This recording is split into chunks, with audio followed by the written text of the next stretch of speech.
This is the S podcast. Thank you guys for listening. We're here to talk about Ryan Garcia today and his fight with Javier Fortuna, which I'm going to give you the post-fight breakdown. Going into a Ryan Garcia fight, it kind of feels like no one knows what to expect. It kind of people kind of have for some reason, are very negative about Ryan Garcia.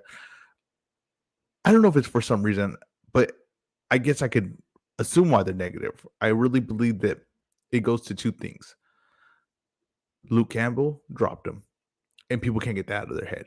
They just think he's too easy to be hit because they all seen that shot, and they feel like there are guys in this division that could land that shot a lot clearer than Luke Campbell, right? And it's a real obvious flaw that he has, and some people aren't really good at seeing what's happening in the ring. If that honestly, there's some fans and some people who talk boxing that I don't really think they can see what's happening in the ring.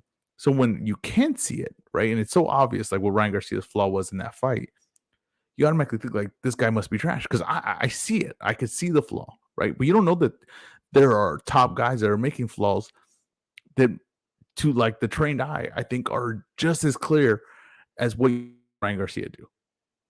It's funny. It really is funny, but that is a case. Another thing with people are negative towards Ryan Garcia, he's a TikTok guy, he's a Instagram guy, YouTube guy, but I think that the fact that he pulled out of fights and it seemed like he wasn't committed to fighting, and he maybe didn't have like the mental strength for it, and that's what people kind of were putting it on him for his mental health issues.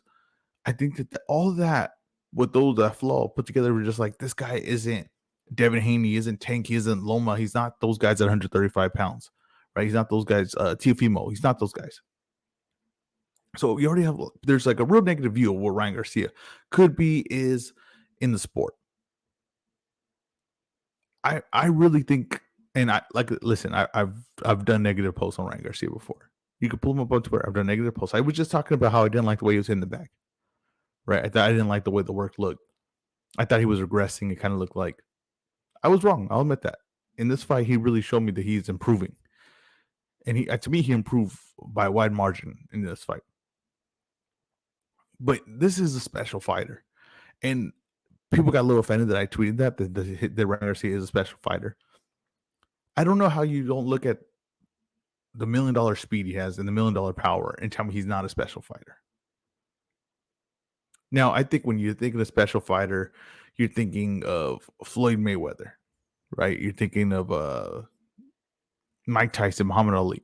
I get that. I'm not saying he's those guys. What I mean is that he has special abilities. He has a special talent. Now, if he ever turns into being a Hall of Fame boxer or Hall of Fame level career, we have to see. That's time will tell. But there's no way you can tell me his physical makeup and what he can do that's not special. It just is. And any trainer in the world of boxing would love to have him, a fighter with his skill set. If you think about when Canelo trained with him and he said like he's just probably the most talented natural ability fighter that I've ever been in the ring with, right? I've ever seen trained with and never seen in person. They're not just saying that, right? There's a reason they're saying that. And when we get to this fight with Javier Fortuna, it kind of went the way I thought it would.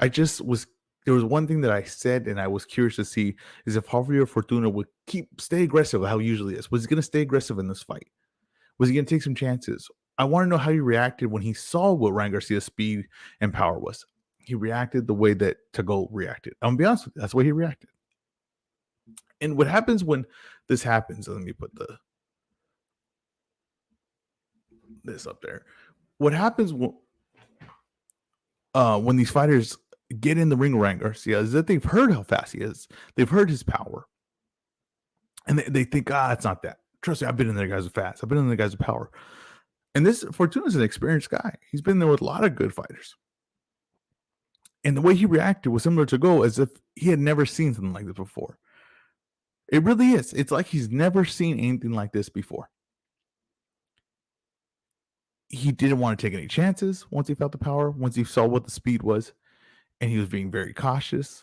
And as soon as he did open up, he was made to pay for it right away. These are things you have to pay attention to. You have to pay attention to what Ryan Garcia's performances are. Because if you're going to look at like the one flaw against Luke Campbell and, him pulling out of fights and him talking crazy and all these things, you gotta start looking at the performances. There's certain things you gotta look at and be like, okay, well, what's the other stuff, right? What's another thing that could kind of show me who he is? Ryan Garcia's basically been dominant in every fight. I mean, dominant. I mean, I'm talking about first round knockouts, putting guys to sleep, 12-0 win guys. Like when he 12-0 Jason Velez with really little experience, with not a great trainer, with nothing, right? Really, just raw ability. He 12-0s Jason Velez. And no one really talks about that.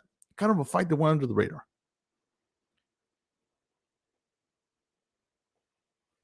The Luke Campbell fight, which he has one tough moment, if you really look at it, he kind of dominates that fight. He kind of has Luke Campbell on the defensive the whole time. And when he's putting pressure on Luke Campbell, you can tell Luke Campbell is not wanting anything to do with those shots. He just has a bad moment in it. The to-go fight now, where like people were really critical of a victory he got 12-0 on. You kind of see the to-go was just really surviving in there. He really was. He was just surviving. He gets dropped early, and he says, "I don't want nothing to do with this fight." And he's a sturdy guy, so he was able to survive. He was able to take the shots. And Ryan wasn't his sharpest that night, no. But even at his, I heard an interview today where he was like, oh, "I didn't even know what my fighting style was in that fight." He just switched trainers. He was in between two styles. He didn't know who he was. And with all that, he 12-0s him. A ranked guy, a guy that some people thought would be competitive. Some of the things I saw to go do, I was like, he's all right. He's an all right fighter. He's not a bad fighter. He's not I don't think this is any can or, a taxi cab driver that he's just going to destroy. I thought, oh, he might be able to show a few things in there. He couldn't. He couldn't show one thing. He couldn't show anything in that fight. Ryan Garcia has special abilities in that ring. And what I saw was a growth in his boxing game as well. I love the distance. I thought the distance really helped his defense. It really allowed him to see everything going on. I like a thing I compared to, in Madden when they used to have the QB vision, and some guys had a really tight cone, other guys had a really wide one. The distance allows him to have a very wide cone and to see everything that's going on in the ring, have awareness of what's going on in the ring. Also allows his defense to react better. Now, he did have some moments where his head movement worked in the fight. I don't think he wants to fall in love with that because I don't think he's the best at that, but he did have moments where he showed his athleticism and he showed some upper body movement. I did also notice that he held his right hand up the whole time. These are just slight adjustments, right? Slight fixes. I told you, we all seen the flaw that Ryan had. So that means Goosen saw it. That means Ryan saw it. That means everyone around him saw it. So they said, we can fix it. It's just drilling it. That's an easy fix. So his right hand was up the whole time. He still reached out, but when he reached out, he didn't reach out with both hands. That's what got him dropped in the Campbell fight. He reached out with just the left hand. You can get away with that. Now, that still leaves him kind of open to shots, but because he keeps the length and the distance, he only has to take a slight step back, and he's out of range. And he's not overstepping his step back. Now, his power, speed, and all that, like I said, it's special, but he can also land it without really having his feet under him and still having the same amount of power. If you look at the body shot he lands, he throws that while still like mid-step coming forward. His feet are not set. He just whips. He could whip that punch without having his feet set, and he could drop you the body. In the same way he kind of hits Luke Campbell with it. It's like in between his step. He punches before his foot ever hits the ground. And then he stepped back with a left hook. And I thought he broke Fontura's face. I was like, oh, I thought he broke his orbital bone. The way he knocked him down, but no, I think it was just he shinobi'd him. Honestly, he hit him, and it took Fortuna a little bit to realize that he was hurt and knew that Garcia had kind of split him in half with that left hook.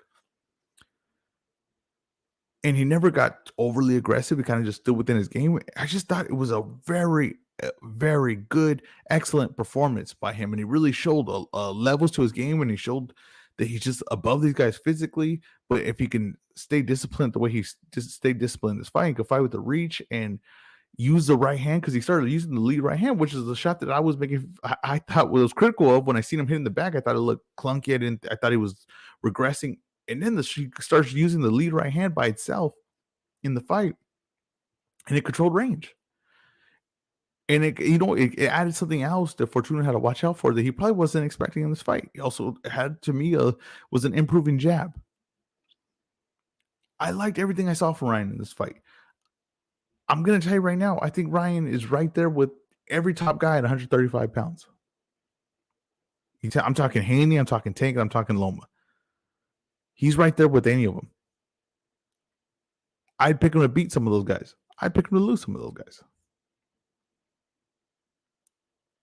And those performances are all you just have to start looking at the performances to know, hey, this guy is dominating. The performances are speaking for themselves. We can't keep saying, oh, well, that guy didn't show up. Oh, that guy didn't make weight. The reason why they fought at 140 pounds was Fortuna's request, not Ryan's.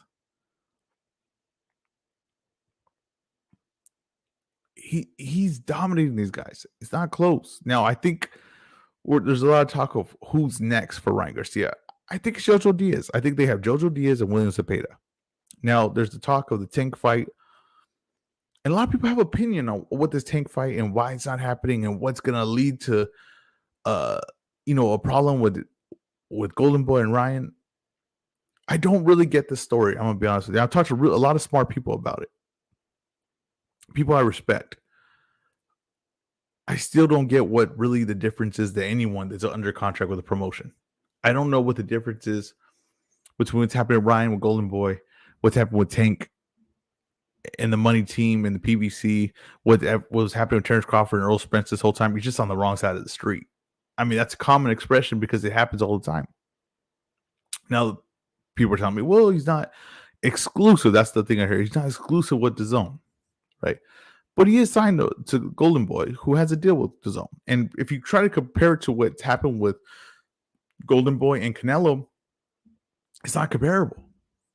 Because what Canelo was getting put on the shelf, and when they were off coming up with opponents that he could fight, DAZN was just saying no to all of them. He said we weren't going to fight him. They weren't going to fight him. They wanted to fight Golovkin because of a deal Golden Boy had made with DAZN that Canelo had never made. So Golden Boy made a deal with DAZN that Canelo would fight Golovkin, but Canelo had nothing to do with that deal. His deal was just with. He had never signed to say I was going to fight Canelo. So how could Golden Boy make that deal? So that was the breach of contract. Breach of contract was opponents that Golden Boy had agreed to that Canelo had never agreed to. That's not what's happening here. What's happening here is Showtime and the PBC are saying we'll pay Ryan to come here, the biggest payday, to fight Tank Davis. Now, I love to see that fight. And I don't care what promotion it's on or what network it's on. I don't care. But just like anyone else, he signed to Golden Boy. Golden Boy has a deal with DAZN. Not saying that Ryan has a deal with DAZN. Golden Boy has a deal with DAZN. And Ryan, just like everyone else, basically has to fight for the deal that the network is signed to. Just like anyone else. Now, there are exceptions to the rule. Like you got Anthony Joshua, who's going to be fighting for Sky, who's signed with Matchroom. Matchroom has a deal with DAZN. I get that, right? I get that there are exceptions to the rule, but that's written in his contract. Let's just let this play out, but I don't think there's just any difference to win the side of the street argument. And that's the one we have with every fight. This is nothing new, but it seems like we want Golden Boy and DAZN to do something that we don't ask any other promotion to do. Because when we say that they're on the wrong side of the street, we kind of just accept that as good as gold. That's kind of like what it seems to happen here. But right now, for some reason, people are under the impression that there are legal matters here and that Golden Boy would actually be not looking down the best interests of Ryan Garcia contractually to get him a fight on the PBC against Tank Davis. Like I said, I feel like this is very similar to a lot of stories that happen in boxing, and this is really, to me, this is requiring something from Golden Boy that was not required from really anyone else. I get 100% why Golden Boy doesn't want to do that because they have a business deal with DAZN. And not saying that DAZN has a contract with Ryan or their deal says Ryan's going to fight on their thing, but they have a deal with DAZN saying they need to provide this many fights a year, championship fights or premier level fights, whatever lingo they put in there.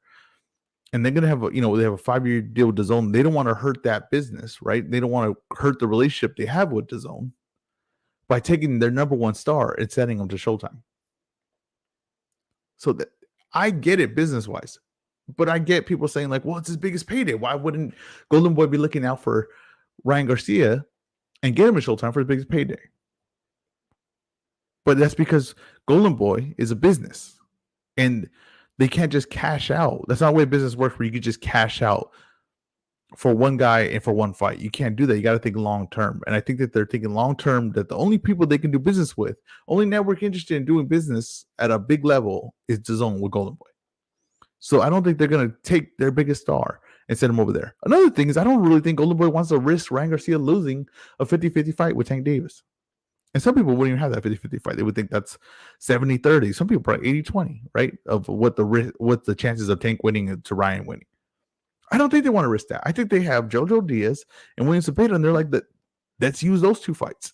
Ryan Garcia sells well in arenas. He does good viewership on YouTube. He does good viewership on DAZN.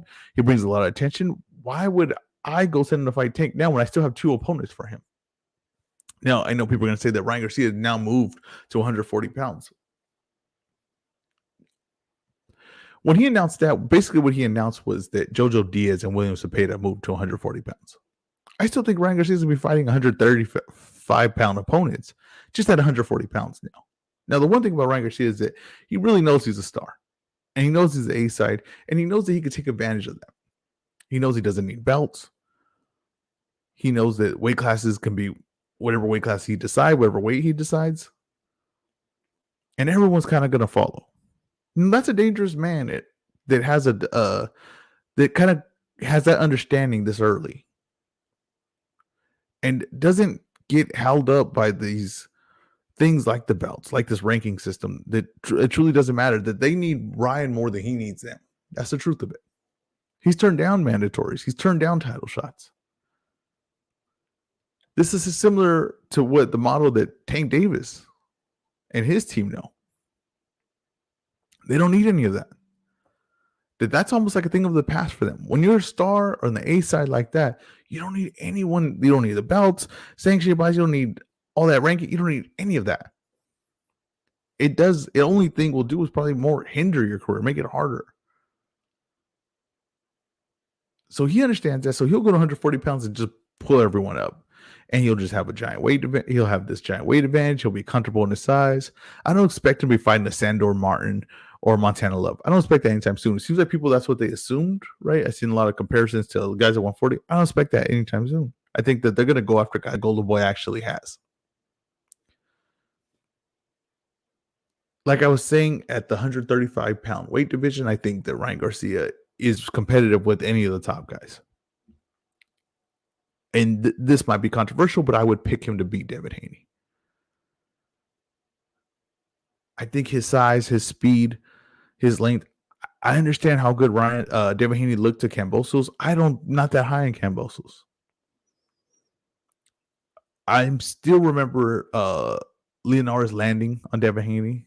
I still think that Devin Haney doesn't have the power to really hold off a guy. And Jojo Diaz was able to land on Devin Haney. And I just think that if Ryan Garcia is able to land on Devin Haney, I think he'll be in some real trouble. And he could match him on physical ability. Now, Devin Haney's for sure the better boxer. I'll give you that. But in my mind, I'm not trying to put Ryan Garcia in that category as like what level of boxer he is. He's an unorthodox fighter. He's kind of an awkward fighter. He kind of fights in his own way. And he fights using his own ability. So I think he'll be tough. I don't think that he's just going to jab him and move all night, and Ryan Garcia is going to be lost in there. I don't. I think that Ryan Garcia will be able to work off that jab. I think he'll be able to work off the distance.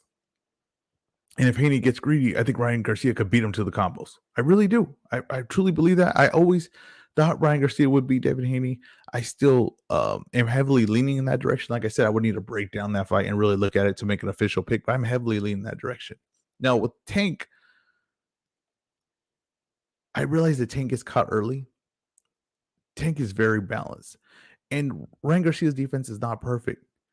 It does kind of feel like there'll be scary moments for both, but I'm still leaning Tank in that fight because I just believe Tank's precision, timing, and balance, and the way he the way he studies you and measures you up on where he can land his shots, and he can land from anywhere with any hand. I was still favoring that fight, but I think that's a highly entertaining fight for however long it lasts. Now, Lomachenko seems to be the guy that people are most down about in the 135 pounds. It seems like they're using him as if he's Kambosos, right? That's really he turns into Kambosos in a weird way. Him and Ryan, I think, is a very interesting fight. I think Lomachenko could win that fight. I think that he definitely probably be better late in that fight if he could survive the early storms of it and kind of get his rhythm and his pacing and his timing down with Ryan. And I don't know if Ryan's going to have enough looks to, be able to be successful later in that fight. But I'm curious to see that power and speed early and how many rounds it takes for Lomachenko to get started going, like kind of similar to what happened to Teofimo, right? Where he's just like Lomachenko's just can't seem to get going because he can't get a read on the speed and the power until it's a little bit too much too early. I think all these guys fighting each other are very interesting. We're like I said, the only ones probably going to be fighting each other is Haney and Tank. I mean, Haney and Lomachenko. Looks like Tank's going to be fighting PBC guys. Ryan's going to be fighting Golden Boy guys, and Haney Lomachenko should be fighting after Haney fights Kambosos again. And then guess what? Haney's a free agent, and he'll be a free agent if he beats Lomachenko and have a chance for a mega fight with either Tank Davis, the PBC, or Ryan Garcia with Golden Boy, Matchroom, and DAZN.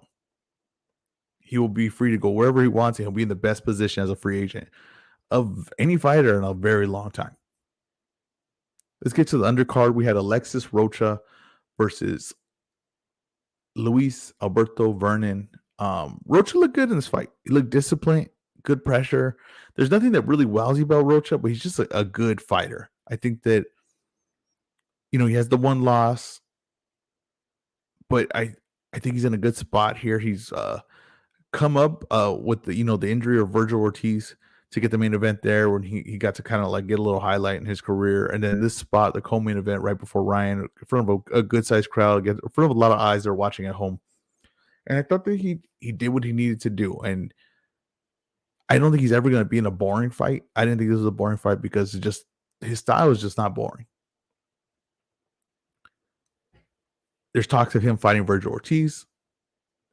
I like that fight. I think Virgil Ortiz is kind of looking, this kind of in a weird spot of his career because he's kind of looking for the big name to fight. I wouldn't be surprised if that big name ends up being Conor Benn at some point.